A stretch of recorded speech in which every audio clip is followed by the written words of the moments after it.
Now, before we jump into the...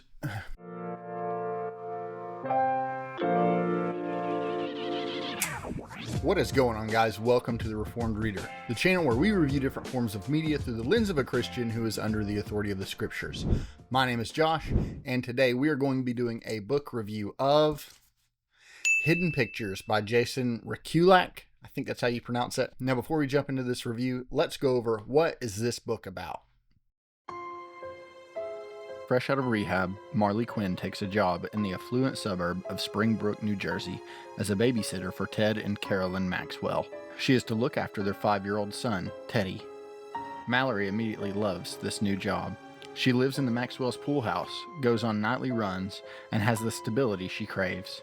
And she sincerely bonds with Teddy, a sweet, shy boy who is never without his sketchbook and pencil. His drawings are the usual fare: trees, rabbits, balloons. But one day, he draws something different. A man in a forest dragging a woman's lifeless body. And as the days pass, Teddy's artwork becomes more sinister, and his stick figures evolve into more complex, lifelike sketches well beyond the ability of any 5-year-old. Mallory begins to suspect these are glimpses of an unsolved murder from long ago, perhaps relayed by a supernatural force lingering in the forest behind the Maxwell's house. With help from a handsome landscaper and an eccentric neighbor, Mallory sets out to decipher the images and save Teddy, while coming to terms with a tragedy in her own past, before it's too late. Alright guys, so the way that I normally structure my reviews is I go over the good, the bad, and the ugly. The good being the things about the book that I enjoyed, the bad being the things that I didn't care so much for, and these are preferential things.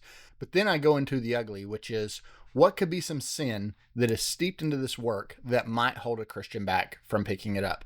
Now let me start off by saying that thriller, murder mystery type books, these kind of fictional books, this even has some horror elements to it. That's not normally my wheelhouse. I tend to be a sci-fi fantasy type reader, as you can tell. So this was a little bit outside of my wheelhouse, but it was a breath of fresh air for me because I needed something that wasn't super thick. If you guys are new to the channel and you guys are not epic fantasy readers, a short book for us is like 600 pages. And so it was nice to have a book that was sub 300 pages, was one tight, compact story. So I just want to preface all that by saying this isn't my regular type of read. Now, the reason I say that is because I'm going to go over some things that I really enjoyed and maybe some of the things that I didn't enjoy about this book that may not ring true for somebody that is a more seasoned thriller, murder mystery, horror type reader. I'm reading this from the perspective of a giant sci-fi and fantasy nerd, if that makes any difference to you.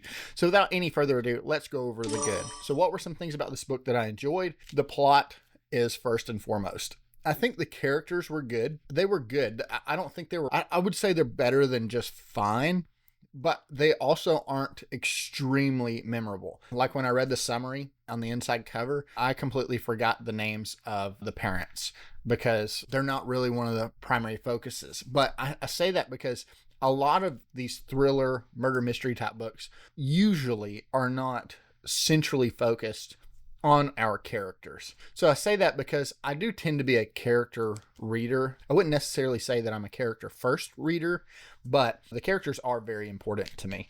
And so the parents, who do play a pretty big role in this book, they were kind of forgetful. It hasn't even been a week since I read this book and I didn't remember their names. I also have kind of forgotten the main character's name. Now, I know the names don't matter, but I will say that the characters themselves are fairly memorable. So I don't want to make it sound like they were not good. They were pretty good. It's just they weren't anything exceptional. Again, we're reading this for the plot, not necessarily for our characters. So the plot of this book was really good. It was intriguing. It was one of those quintessential page turners.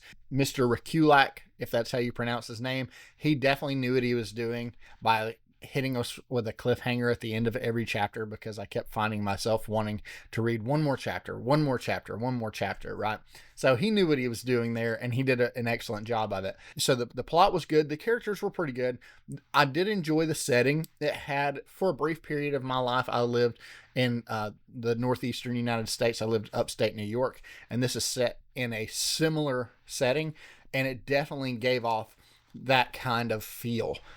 I think the author has spent some time in that area because he did an excellent job of describing not just how things looked, but how things were perceived by the individual. So it's it's beautiful country up there. Anyway, Squirrel! his experience showed when he was writing the setting. So on top of that, our characters were pretty good, but like I keep coming back to, the plot was excellent. But I will say, for me, the thing that elevated this book from being, like a 3-star read to, for me, was a 4-star read, were the illustrations. Now, if you're like, what are you talking about?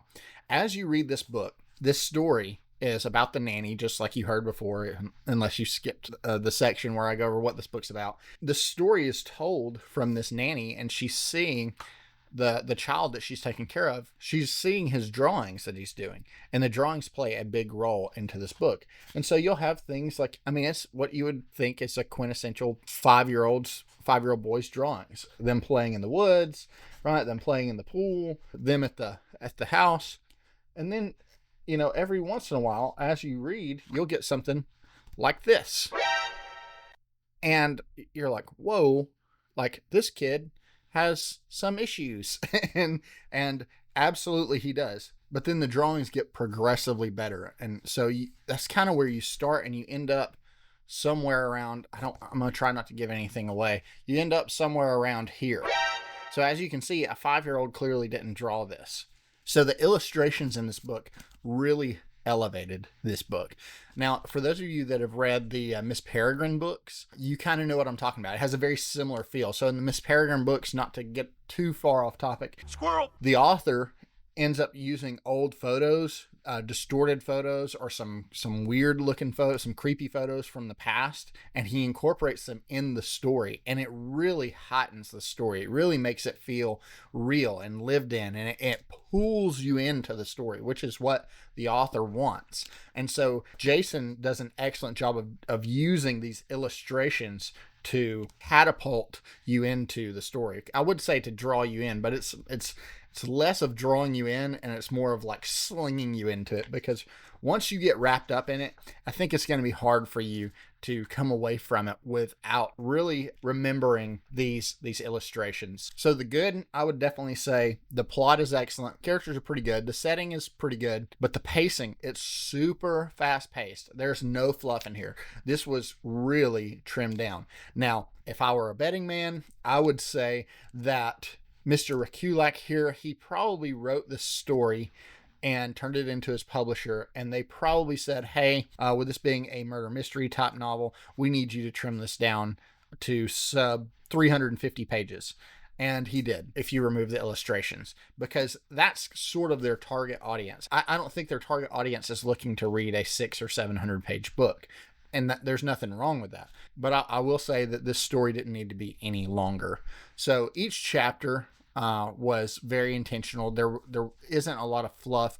Even the stuff that seems like kind of fillers or filler paragraphs or whatever, they are essential to the plot. And that's what I like. Do I like some more of these epic fantasy books where, there's a lot going on and they describe the setting and what these people's jobs are and stuff to make the world feel more real and expansive? Yes, absolutely I do. But for something like this, it definitely wasn't needed. So definitely the pacing, I think, was probably spot on because of some great editing here, both probably from his editor and from the author himself. I think they were just like, let's tighten this up and get it into one good, concise story. And I think they did an excellent job of doing that. But I can't emphasize enough how good the plot was of this book. It really had me turning the page. I think this is one of just a handful of books that I can remember looking at my wife and saying, hey, I'm going to stay up until I finish this book. It's really that good. The story is that good. You got to find out what happens. For the good, I would say there's a lot here. If you like murder mysteries, if you like thriller novels, maybe with a touch of supernatural type stuff, I think you're really going to love this book. So now let's go over the bad. What were some things about this book that I didn't enjoy? There were a few things. None of them were glaring. I do want to stress that. I want to start by saying this isn't something that I disliked. It's just because a lot of these murder mystery novels are similar in nature. it's going to be difficult for me to differentiate them. And so the illustrations here are what differentiates this book from a lot of the other ones. I would compare this book to the movie Stir of Echoes, starring Kevin Bacon. I don't know if any of you have seen that. It actually didn't do very well. It's an older movie. Squirrel. This really reminds me of that. I would be willing to bet that the author probably took some inspiration there and just kind of put his own spin on it, because that's kind of what you're getting with this story. But because of that, if you were to remove the illustrations, I think this would be like a fine book. This would be like, this was a book that I read. Not that it was bad. It's just there's nothing really like that stands out about it without the illustrations. But with the illustrations, that it really elevates this book. A couple of other things, like the parents, I couldn't stand the parents. I think that's kind of the idea. Pretty much anytime they were on screen or on the page, I was like, okay, let's get past them. I want to kind of get back to where we were going. And I will also say, if you listen to the summary, where it talks about the tragedy that our main character is also having to face, is something that happened to her in her personal life in the past that she's having to deal with. I thought that was really thrown together. I don't mean that in a good way. I mean, it seemed like it was very rushed and just kind of like, well, she needs to have a reason for being the way that she is, and so here's the reason. But sometimes you don't have to have a reason. For instance, again, the first line of the summary says fresh out of rehab. So we know that our main character, Mallory, that she clearly has an addiction problem. An addiction problem doesn't always have to stem from some big tragic event. It could just be that they just succumb to the circumstances around them, which I guess that does kind of fit there. And I know that the author did want to have something, a way for our main character to relate to some of the other characters in the book. For me personally, I was just like, that it seemed kind of unnecessary, really, just because it was so rushed. I just don't think that part, her past, was done super well. And because of that, I didn't really care that much about it. So I'll say, her backstory is just kind of like, whatever. Like, that's not what I'm here for. I'm here to figure out what's going on with these pictures and what's going on with these illustrations and this creepy little kid. That's what I'm here for. That's kind of it. Plus, some of the side characters were throwaways, and it's pretty predictable. I'll say that. Now, I'm not saying that you're going to pick this book up and figure it out in 20 minutes. No, but after about, I would say like, I kind of figured it out. Now, not all the way, but I kind of figured it out around the 60% mark. But I still kept reading. So it's good enough that I'm like, okay, I figured it out. Now I need to see how these things actually play out. So it's not like it was bad, but it just wasn't something that was like, oh, they got me with that crazy twist or anything like that. It wasn't, wasn't anything just like mind-blowing in that. I mean, there are some things in here where I really didn't expect, but here's one of the things that I dislike about murder mystery type novels is if I'm going to read a murder mystery or I'm going to read a book that's kind of like whodunit kind of thing, I want to have all the information and be able to try to figure it out myself. It's one of the reasons why I love the show Monk so much, because it actually shows you who did it, and then the entire episode is them showing you how they did it and why. With this book in particular, I think he kind of breaks the rules a little bit for murder mystery books, and what I mean by that is you're not given all the information. So even though you will, I think most people who pick this book up, especially if you're a seasoned mystery reader, I think you're going to figure out quite a bit of it as you're reading it. But there's some things that you can't figure out because you don't have all the information. And so I'm not crazy about that when it comes to these kind of stories. I don't like the big reveal of like, oh, well, you didn't know this, and because you didn't know this, you didn't actually put it together. I want to try to be able to figure it out, not because I'm over there like, I'm going to figure it out because I'm so smart and I'm going to figure it out before they tell you and reveal to you all the details. It isn't that. It's just that I love a genius story where the author can give you all of the information and you still don't figure it out. And then when you get to the end of the story, you go, oh, that makes sense because of all of these things that he presented to us earlier in the story. For me, I think he kind of broke the rules a little there. I just wish that maybe we would have had all the information kind of laid out and for us to try to be able to solve it so that at the end we can realize where we misstepped. And so I think this was less of like misdirection from the author, which is what I prefer, and more of withholding information. Again, it's personal preference stuff, and I don't want to make it sound like I had a bad time with this book, because I didn't. I really enjoyed it. I kept reading. I kept wanting to pick it up. To me, it was like, that's a little annoying, because I want to be able to figure it out, and you just made it impossible for the reader to figure it out because we're not given all of the information that's required to actually figure out what's going on. So this leads me to the ugly, which is what could be some sin that is steeped into this work that might hold a Christian back from picking it up. And I break this down into 5 categories, and I rate them on a scale of 0 to 10, 10 being the most severe, starting with violence and brutality. Now, violence and brutality, I'm going to give this a 6. Now, the reason I'm giving it a 6 is because there are aspects to this book that are pretty brutal, that are pretty violent. Like I said, you're following a nanny that's trying to figure out a murder.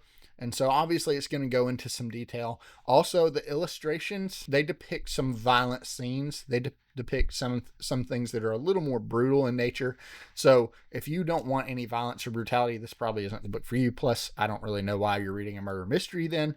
But I do want to forewarn you that there are some brutal and violent aspects in this book. But I think for the average reader, or if you're picking this up because it sounds good, I think you'll be just fine. So this leads me into category number 2, which is sexually explicit content. Now, for sexually explicit content, I'm also going to give this a 6. And there are several reasons for this. Number 1, you're dealing with a young, pretty babysitter that is sitting for a fairly young to middle-aged couple. And so, you know, there's some creepy behavior from the dad, and this isn't spoiling anything, by the way. This is, I mean, you kind of see this coming from like the first line almost, but there's some really creepy behavior that goes on. It definitely crosses the line from creepy to explicit. Now, there's nothing in here that is stated very explicitly, and I know this is titled sexually explicit content. There's nothing that's stated blatantly explicit, but there are some pretty like icky things that are taking place in this book. I don't think it's anything that'll hold most people back, but if you have the tendency to need to read something that's pretty mild when it comes to the sexually explicit content, this does probably cross some lines at times.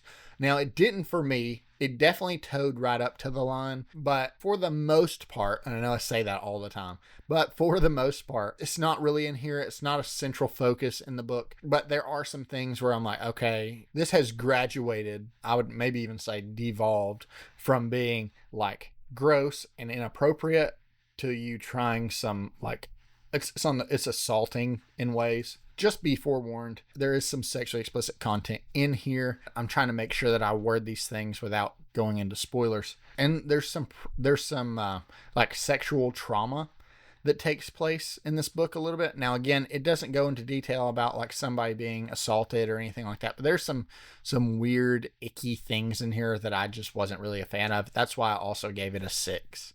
So the third category is going to be, now for language, I'm going to give this a flat 5. So I'm going to give this a 5 because it is in here. I think it does drop a couple of some of the heavy hitters. I think it may drop a bomb or two. I think it may use the Lord's name in vain, or it does use the Lord's name in vain several times. As far as like to me, one that I just don't really have much tolerance for. I don't think there might be a GD in here. I'm not sure, but I can't remember. It would not surprise me if it is. Let me just put it that way. There's definitely some heated moments. There's some heavy language at times, but generally speaking, the language isn't really there. The profanity really isn't there. The vulgarity really isn't there, but there are some heightened scenes, and during those heightened scenes, and emotions are elevated, the language becomes a little more colorful. So this leads me into category number 4, which is gratuitous inclusions. Now, for gratuitous inclusions, I'm going to give this another 5. Now, I'm going to do my best to go into this without giving spoilers. And so I'm going to really try to give you as much information as I can without ruining the book for you if you haven't read it already. The parents are extremely liberal thinkers. So There is a moment in this book where the little boy, Teddy, is asking some anatomical questions about his babysitter. They got out of the pool, and, she's wearing, I think, a one-piece bathing suit. And the little boy was just curious about the differences in the male and female anatomy. And so she starts trying to explain some things without going into detail because she knows it's not her place. She's not the child's parent. And so she brings it up to the parents. Well, the parents go and buy some children's books talking about very explicit things, talking about things that no 5-year-old should be entertained by or educated on. It is a little bit gratuitous in that sense. Now, I definitely think that it is shown in a negative light, but it's still in there. I think you probably could have told the same story without including that in it. So there's a few other things, and I will just say that there are some very messed up people in this world. And so this book contains a few of those. And those people want to warp and twist the minds of young children. And so as the story progresses, you realize how twisted this little boy Teddy's life is. And then by the end of the book, you realize like this child is going to have a very difficult life because of the poor decisions made by their parents. And it's gut-wrenching. It's heartbreaking because the parents wanted to be so inclusive. I wanted to explain sexual acts and deviancy to a 5-year-old, and then on top of that sometimes go into more graphic detail. It's perverse. Now again, I want to make sure to acknowledge that is not seen or shown in a good light here. It is not meant to be righteous. It is meant to be looked down upon. So if I'm saying that the author is including this, is that gratuitous? I would still say a little bit, because I think the author could have told the same story and served it up just a little bit differently. But I definitely think there are some social issues here that are mildly, and I mean that very mildly, included in the story, where it definitely pulled me out of it. It gives you kind of that ick factor. So just know that before you jump into this, because there are some things in here that will definitely make you squeamish and uncomfortable. And the last category is going to be dark themes. Now for dark themes, I gave this a 7. Now the reason I gave this a 7 is because throughout the entire story, and if you listen to the summary, it discusses some supernatural elements here. There are some supernatural elements in this book. Now, whether or not they're real or not, I will let you decide. Some people have actually come out and written their conclusion of this book, and they're like, certain things think were perceived by some people. And so it is kind of up in the air a little bit, but there are some supernatural aspects in here. There's dealings with like Ouija boards and those kinds of things. A woman that claims to be a medium is trying to contact spirits. But then on top of that, I also include heavy themes here, and there's some really heavy themes here. Obviously you're dealing with murder, but then I can't go into spoilers, but there's some really, really heavy topics here. There's some really, really, really heavy, weighty topics discussed, and this is not for a young reader. This is for a mature audience. So I would say that if this book was adapted into a movie, it would definitely get the rated R sticker for numerous reasons. But for the dark themes alone, it would get an R rating. So if you're not on board with that, maybe this isn't the book for you. Maybe you want to pick up something more along the lines of Agatha Christie. But as far as the dark themes go, you're dealing with dark themes of humanity and also dark themes in the spiritual sense. So I kind of put those two things together. And again, I tend to lean on the more severe. I tend to be more severe with my ratings here because I would rather err on the side of caution for you guys than for me to go, well, it's fine, and then somebody pick it up and then it really kind of obliterate their conscience. But then my reputation with them is also stained because I recommended a book to them that they're going to have to put down. So I don't want that to happen. So I do want to err on the side of caution and say, yeah, I would probably put this around a 7. Maybe a 6. For me, it was closer to a 6, but I can definitely see how for some people this could be a 7. So this leads me into the final question, which is, would I recommend this to a Christian? And the answer is, it depends. I would not say I would recommend this to everybody.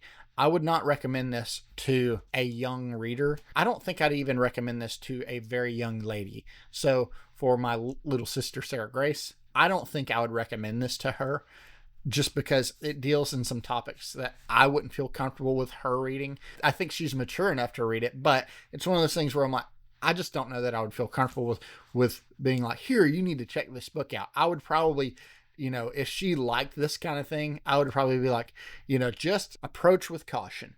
And so for most people, I would say it's probably fine. I think if you liked the movie Stir of Echoes, you'll like this. I think if you like The Sixth Sense, you'll like this. I think if you like those types of films that deal with some supernatural things, and it's like a murder mystery whodunit with some spiritual aspects, I think you'll really like this. So if that sounds good to you, yeah, I think you're going to really enjoy this.